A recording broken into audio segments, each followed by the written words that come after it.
Assalamualaikum. Halo, apa kabar semuanya? Selamat bertemu lagi dalam video pembelajaran kita. Kali ini yang akan kita bahas adalah praktikum dengan menggunakan Java IDE NetBeans. Dalam contoh kasus yang akan kita bahas dalam video kali ini, kita akan mengambil contoh kasus tentang menginput data diri dengan menggunakan fungsi kelas input scanner. Baik, kita mulai. Yang pertama, Anda harus mengaktifkan aplikasi Java NetBeans-nya setelah Anda install. Lalu kemudian yang selanjutnya adalah Anda buat project, new project. Kemudian di Java application, Anda next. Lalu setelah itu di sini kita kasih nama projectnya apa, sesuai dengan sebaiknya disesuaikan dengan contoh aplikasi yang kita akan buat. Misalnya kita akan buat tentang tadi data diri ya. Bisa kasih nama kelasnya adalah data diri. Ini masih nama project ya. Seperti biasa, project location-nya nanti di sini di browse, lalu pilih folder yang sudah Anda buat di drive D, di mana nanti aplikasinya atau file Anda akan disimpan. Nah, untuk contoh ini karena saya sudah membuat folder dengan nama ULA, maka akan saya simpan di drive D dengan folder nama ULA. Kemudian main kelasnya ini saya off-kan saja, saya matikan centangnya, kemudian kita finish. Ini kita sudah punya project yang kita sudah buat tadi, namanya data diri. Sebetulnya kalau di praktikum sebelumnya Anda sudah buat project, maka bisa saja masih menggunakan project yang sudah dibuat yang lalu, nanti tinggal langsung buat kelas saja. Seperti yang saya sudah buat di sini, ini saya sudah punya project itu praktikum yang lalu misalnya. Nah, ini tinggal nanti masuk di source-nya di sini, atau bisa juga masuk di sini kita langsung buat di sini new, kita langsung buat kelas ya. Kemudian Java class. Nanti Java kelasnya kita kasih nama apa, bisa juga nama kelasnya masih data diri. Misalnya kita kasih nama kelasnya adalah biodata. Biodata diri ya. Biodata diri.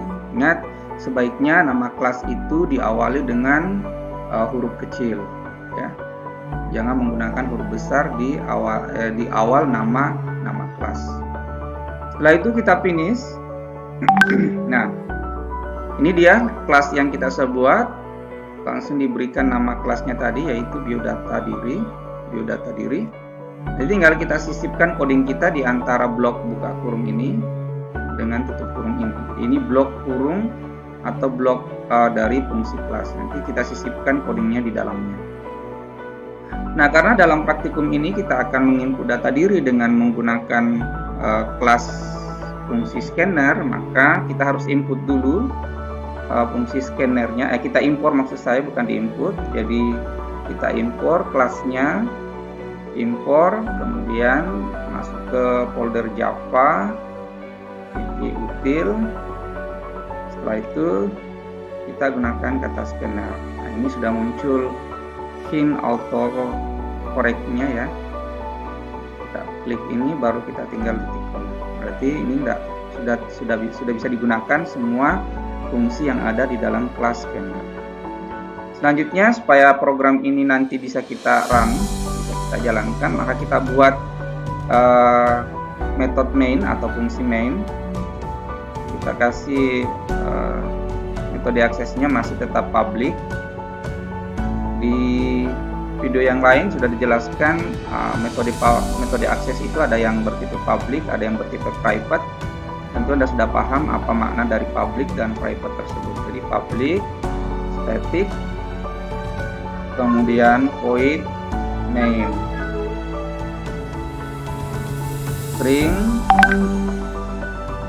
kemudian argumen. Nah, blok kembali, langsung di blok fungsinya. Nah, sekarang kita tinggal langsung buat. Yang pertama kita deklarasikan dulu semua variabel yang akan kita gunakan. Yang pertama adalah name, saya kasih tipe data string, kemudian nama juga string, kemudian alamatnya juga string.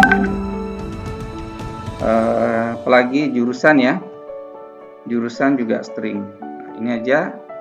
Lalu yang tipe data integernya misalnya umur, kemudian ini aja IP, berarti saya kasih tipe data double atau bisa float ya, karena IP kan biasa misalnya 3,10 atau 2,75, berarti dia bilangannya di bilangan desimal atau bilangan pecahan, berarti saya kasih double IP atau float juga boleh.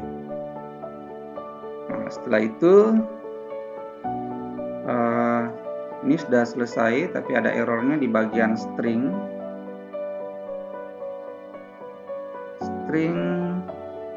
name nama, oh ini double, harusnya koma bukan titik koma ya. Nah, setelah ini variabel sudah ada. Nah, sekarang kita buat variabel referensi objek ya dari kelas scanner ya. Jadi buat variabel referensi objek dari kelas scanner yang sudah diimport tadi di atas ya, supaya kita bisa menggunakan perintah input dari keyboard. Itu keterangannya, komentarnya itu, makanya diberikan tanda seperti ini, berarti itu adalah komentar, berarti nanti ini tidak dibaca sebagai coding atau dibaca sebagai coding. Nah, sekarang kita buat, ingat teorinya ya, sudah dijelaskan di video sebelumnya, membuat satu objek dari kelas ya, itu disebut dengan instantiation. Nah, variabelnya misalnya data, ini objeknya adalah data. Kemudian ciri dari instantiation berarti harus menggunakan perintah new. Lalu kita tinggal tambahkan scanner dengan metode yang kita akan gunakan, fungsinya adalah fungsi system in untuk menginput ya. Kalau mencetak berarti pakai system out. Oke, ini sudah jadi objeknya. Nah, sekarang tinggal kita input datanya ya. Kita tinggal input data. Nah, ini keterangan input data ke dalam variabel. Sekarang kita tinggal gunakan sistem titik out. Nah, biasanya kalau kita sudah mengetik seperti ini, itu sudah muncul ini hint otomatik fungsinya. Jadi kita akan menggunakan perintah print. Saya akan menggunakan print lain.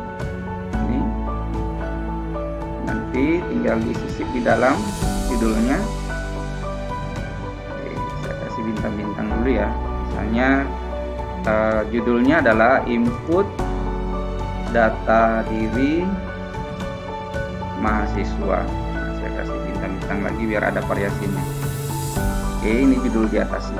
Sekarang kita mulai input. Yang pertama adalah, kita matikan dulu capsule-nya. Sistem, perhatikan bahwa dalam Java itu sangat memperhatikan huruf besar dan huruf kecil. Sistem out, karena output, kalau menginput berarti pakai sistem in ya. Print, saya tidak pakai print lain karena nanti ada perintah inputnya ya. Print, yang pertama mau kita input adalah nama ya, atau bisa juga kita mulai dari nama mahasiswa boleh, nama mahasiswa. Ini saya spasi, lalu titik koma. Ini keterangannya. Nah, inputnya pakai ini, jadi nama sama dengan, lalu kita gunakan variabel referensi objeknya data, kemudian titik. Nah, dalam scanner, fungsi scanner itu, kelas scanner itu, fungsi input yang bisa digunakan, kalau misalnya tipe datanya adalah string, maka kita pakai next line. Ya, kita pakai fungsi next line untuk menginputnya, dan ini ada di dalam ini kelas scanner. Kalau dia integer, maka pakai next int. Kalau dia tipe datanya double, seperti IP nanti, berarti kita akan pakai next double. Kalau tipe datanya byte, berarti pakai next byte, dan seterusnya. Ini sudah. Selanjutnya saya lanjutkan sistem out lagi, kemudian print tanda petik 2, setelah itu masa name mahasiswa. Ini saya spasi biar titik 2-nya sejajar, lalu titik komanya ya. Sudah dicetak keterangannya, berarti kita masuk lagi inputnya, yaitu name sama dengan, sebutkan variabel referensi objeknya data, Kemudian setelah itu kita next line lagi karena nim tadi di atas bertipe string. Titik koma. Kemudian berikutnya adalah sistem out titik print dalam kurung. Nah, sekarang alamat ya. Jadi alamat mahasiswa. Ini saya spasi lagi. Kemudian titik koma. Nah, sekarang inputnya adalah alamat sama dengan, sudah benar ya? Salah. Oke, alamat sama dengan data titik, masih pakai next line ya. Mana next line-nya ini? Di bawahnya ya. Next line, koma. Jadi next line itu adalah fungsi inputnya. Jadi next yang dipakai itu tergantung tipe data. Saya sudah jelaskan tadi. Jadi semacam ini nim, nama, alamat, dan jurusan karena semuanya bertipe string, maka kita pakai next line. Kalau umur nanti karena dia bertipe integer berarti kita gunakan next int. Kalau IP karena tipenya adalah double maka fungsi inputnya adalah next next double ya. Kita pakai next double. Lanjut ya. Sistem titik out titik. Perhatikan kalau misalnya Anda sudah mengetik kode perintah seperti ini sudah di titik lalu tidak muncul hint-nya, hint otomatisnya di sini berarti pasti ada yang salah di perintah di depannya. Misalnya kayak gini ya, out misalnya, out. Nah, sebelum saya titik tidak muncul ya, tidak muncul hint-nya berarti ini ada salahnya. Nah, kalau ini benar begitu di titik langsung muncul hint otomatisnya. Jadi alamat berarti ini masih keterangan, berarti print tanda petik 2 alamat mahasiswa. Oke, kita titik 2 kemudian dibalas dengan titik koma. Selalu digunakan semikolon atau titik koma untuk mengakhiri satu perintah dalam satu baris. Nah, sekarang alamat sudah, berarti sekarang jurusan ya. Jurusan sama dengan variabel referensi objeknya, kemudian titik, lalu kita masih pakai next line karena jurusan masih bertipe string. Sudah nama, nim, alamat sudah double ya. Berarti sini bukan alamat lagi, sudah 4 ya. Oh ya, ini jurusan, harusnya jurusan ya. Keterangannya yang salah. Jurusan mahasiswa. Kalau inputnya udah benar ya, jurusan sama dengan. Nah, sekarang kita masuk ke penginputan nim. Berarti sistem titik out kemudian titik print lagi. Ingat jangan pakai print lain ya, karena di sini kan kursornya akan berada di belakangnya titik 2 nanti menunggu inputan kita. Ini saya hapus sedikit untuk meratakan ya. Kemudian berarti apa nih? Umur mahasiswa. Nah, ini karena hanya keterangan penginputan maka boleh huruf besar semua, boleh juga tidak, seperti semua yang ada dalam tanda petik 2 ini bebas sebetulnya, mau gunakan karakter huruf kecil semua atau huruf besar semua nggak jadi masalah. Jadi setelah ini berarti inputnya adalah umur sama dengan, lalu ketik variabel referensinya, nanti setelah itu kita pakai next, langsung aja next hint. Lihat di sini yang ada adalah next int. Jadi next line-nya tidak akan muncul. Kenapa? Karena umur itu bertipe integer. Jadi kita pakai next int lalu titik koma. Nah, terakhir adalah IP, indeks prestasi. Berarti sistem titik out kemudian titik print tanda petik 2, kita kasih keterangan dulu indeks prestasi kemudian titik koma. Nah, nanti tinggal IP sama dengan variabel referensi dari kelas scanner yaitu data titik, lalu kita pakai next double ya, next double karena tipenya double, terus titik koma. Nah, ini sudah semua penginputannya sudah selesai. Inputannya sudah selesai, jadi kita tinggal lanjutkan saja. Kemudian sekarang setelah itu kita masuk ke penginputannya, tampilkan isi variabel yang diinput ke layar. Nah, sekarang tinggal ditampilkan ya. Berarti sistem titik out, kemudian titik print line. Kita pakai print line. Mana ini print line? Oke. Nah, keterangannya adalah kita kasih gaya-gayaan dulu ya. Buatkan garis dulu sebagai pemisah nanti.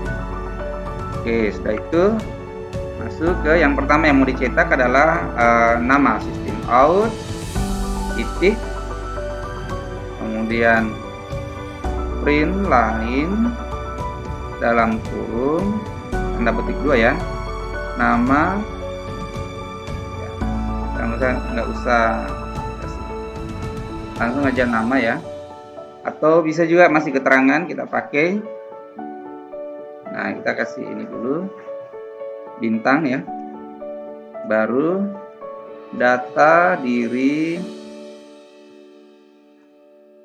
mahasiswa. Nih, kita kasih bintang lagi di belakang supaya ada variasinya ya. Oke, sekarang titik koma. Oke, ini ada sistemnya, sistem S ya, salah lagi, huruf besar.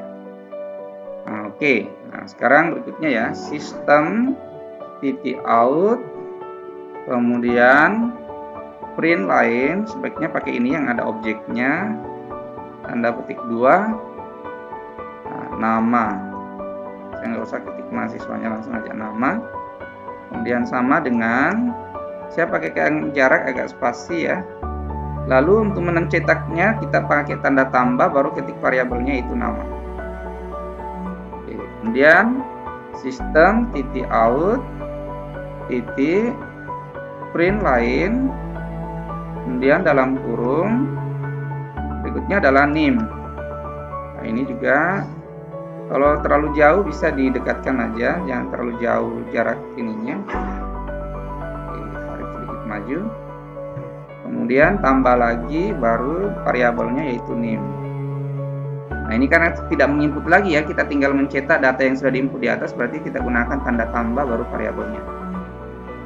Selanjutnya adalah sistem titik out, lalu print line, ini tanda petik 2, ini alamat, saya spasi lagi, baru tanda petik 2 saya geser ke belakang, tinggal tambahkan tambah, baru variabelnya adalah alamat. Ini sudah, kemudian sisanya adalah sistem titik out titik, kemudian print line, tanda petik 2 apa, jurusan ya, yang belum, jurusan, kemudian sama dengan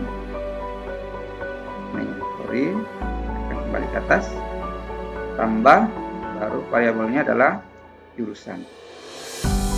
Next, berikutnya yang tersisa adalah sistem out, kemudian titik, print line,